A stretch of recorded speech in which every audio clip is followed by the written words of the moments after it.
Si tu veux progresser efficacement et rapidement au piano, cette vidéo est faite pour toi. Voici 5 erreurs que font la plupart des débutants.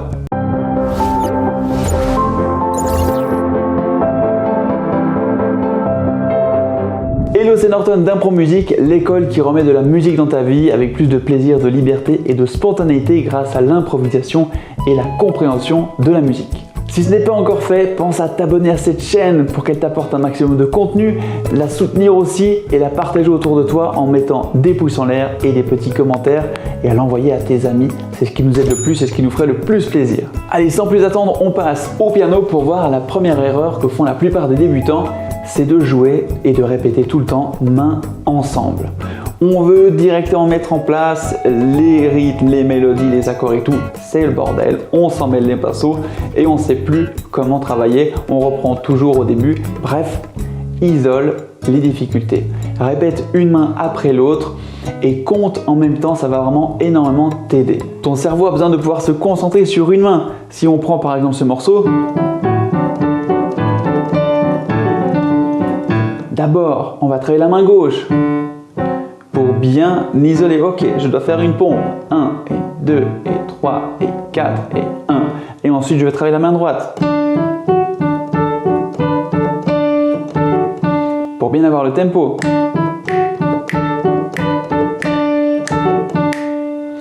Ok?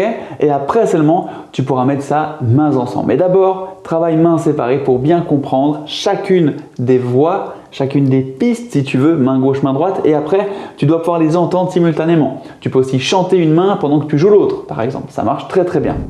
La deuxième erreur qu'on trouve très souvent, c'est de noyer tout ça avec trop de pédales. On adore mettre de la pédale partout quand on débute parce que c'est trop beau et ça lit les notes. Mais dans certains styles, dans certains cas, il vaut mieux être très léger ou ne pas du tout mettre de pédale. En tout cas, il faut apprendre à la gérer en même temps que le reste. Écoute plutôt ça. Ça va pas. Il y a tout qui se mélange. Donc là, on va enlever la pédale pour ce style. Mais dans d'autres styles, on va vraiment y aller subtilement. Et pour ça, c'est important de bien écouter ce que tu joues pour être ton propre maître. Dire, ah là, j'enlève la pédale, je veux éviter que ça résonne ensemble. C'est deux notes qui ne sont pas adaptées à résonner ensemble. Aussi, la pédale sert souvent à cacher un petit peu la merde sous le tapis, comme on dit. Hein, mais on n'a pas le droit de dire ça. Mais tu vois ce que je veux dire? Donc, au départ, travaille sans pédale et par la suite, ajoute-la pour qu'elle vienne juste t'appuyer où tu en as besoin et faire résonner ce qui a besoin de résonner. Mais ça ne doit pas être une béquille, ça doit être un moyen d'expression de plus. Troisième erreur, c'est le fait de ne pas travailler tous les jours. Pas besoin de travailler 4 heures par jour. Alors oui, c'est super si tu peux le faire, mais encore faut-il le faire comme il faut. Mais si tu laisses trop de temps entre chacun de tes moments de travail au piano, tu vas oublier tout ce que tu as fait d'une fois à l'autre et tu vas stagner. On pense souvent qu'il suffit de dire « je me mets au piano, c'est parti, je fais 3 heures tous les dimanches et ça suffit ». Non, il faut créer des nouveaux automatismes, des nouvelles habitudes et pour ça, je peux te renvoyer vers cette vidéo sur comment progresser rapidement au piano en structurant bien tes plages de travail, même si tu n'as que 15 minutes par jour par exemple. La quatrième erreur, c'est le fait de rester dans ta zone de confort. Que ce soit en mémorisant des partitions par cœur ou des morceaux par cœur ou que ce soit en lisant que à partir de partitions ou autre chose. C'est important d'être polyvalent et de sortir de sa zone de confort pour vraiment progresser. Depuis que j'enseigne le piano, j'ai pu accompagner des milliers d'élèves et j'ai repéré deux sortes de catégories d'élèves. On a ceux qui jouent tout le temps et exclusivement à partir de partitions et il y a ceux qui au contraire retiennent tout de suite un morceau par cœur et peuvent le jouer comme ça. Ni l'un à l'autre a raison ou a complètement tort. Par contre, c'est important de développer les deux. Donc je t'encourage vraiment à garder celle que tu apprécies évidemment, mais à développer aussi l'autre et ne pas la lâcher parce que tu vas le regretter. Par exemple, dans mon cas, j'ai toujours eu de la peine à me mettre à la lecture de partitions, à déchiffrer, ça ne me parle pas encore aujourd'hui. Et bien aujourd'hui, c'est un petit regret que j'ai parce que je suis nul en déchiffrage, vraiment, et j'ai pas la patience de m'y remettre. Alors je sais lire et quand il faut le faire, je le fais, mais c'est pas ma tasse de thé et je regrette de plus tôt qu'on m'ait pas dit ne lâche pas ça et surtout de le faire de manière ludique. Donc, trouve des morceaux qui te plaisent, fais le lien entre ce que tu joues par cœur et ce que tu peux lire pour que tu puisses maîtriser les deux et développer les deux. Lis différents supports également, des grilles d'accords, des partitions solfégiques, des schémas en degrés, des trucs comme les standards de jazz où tu as la mélodie et en dessus tu as les accords. Pour que tu sois polyvalent, que tu comprennes toutes les notations qui existent et que tu puisses t'en sortir en toute situation, tu seras vraiment fier de toi et à l'aise devant ton instrument. Je t'encourage aussi à t'entraîner à improviser sans rien pour que tu puisses être plus attentif à ta musique, être plus dans la spontanéité et l'expression de tes sentiments. En tout cas, moi, c'est ce que je fais dans mon école et ça apporte des résultats de dingue à nos élèves qui juste ont du plaisir à s'asseoir et jouer quelque chose. Ils font pas que ça, mais ils peuvent le faire aussi et c'est top.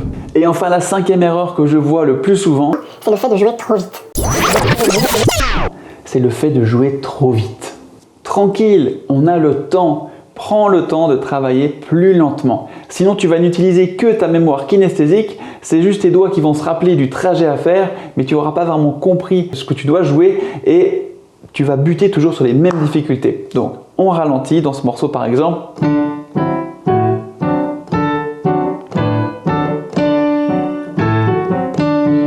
Pour bien comprendre où arrivent les temps, si tu es capable de jouer lentement, tu seras capable de jouer plus vite. Okay? Mais si tu commences, ça perd en précision, on perd en diction et ça perd du coup en impact. Donc on ralentit, on travaille ça, ça vaut la peine vraiment de prendre 2, 3, 5 minutes pour bosser lentement, bien structurer les choses, bien comprendre le discours que tu dois mettre en place et après tu le joues à vitesse normale. Ça t'évitera aussi des cheveux blancs, de t'énerver et de crier sur ton chat à côté qui t'a rien demandé mais que tu dis ça va pas, j'arrive pas à jouer. Okay? Donc voilà, on arrive au terme de cette vidéo sur les 5 erreurs principales que j'ai remarquées dans la pratique du piano. Mets-moi en commentaire si tu te reconnais dans une d'entre elles ou que ça te fait penser à quelqu'un.